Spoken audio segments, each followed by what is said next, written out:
In this video, I'm going to show you how to create 123RF contributor account. Now to do this, you want to go to 123RF's official website, and then from here you want to click on the sign up button in the top right. Then you can sign up either using Google or email. I'm just going to sign up with Google right now, and I'm going to just pick one of my emails I use for tutorials over here.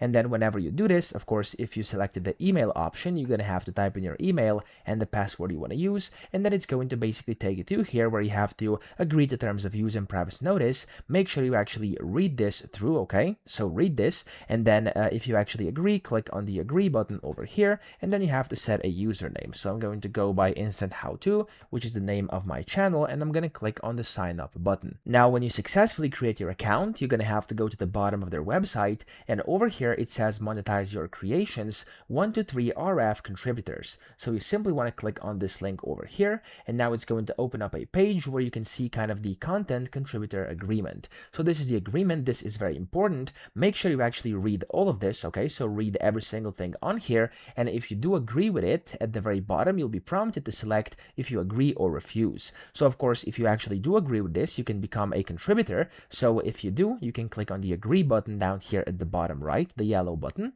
and then what's going to happen here, it's going to basically take you through the ID verification process. So to actually be able to, of course, create a contributor account, you're going to have to verify your identity, and then from here you can just click on the continue button, and then you're going to have to select all your personal info. You're going to have to just basically fill out whatever it asks you to fill out, and you're going to have to go through next steps until you are successfully verified, and that way you will get your contributor account, okay? Of course, I'm not going to put in my personal info over here, but for you, you can just put it in here and just slowly read the instructions. It's going to take you through it, and that way you can create your contributor account on 123RF. So I hope this video helped you out. If it did, please subscribe to the channel and help me out as well.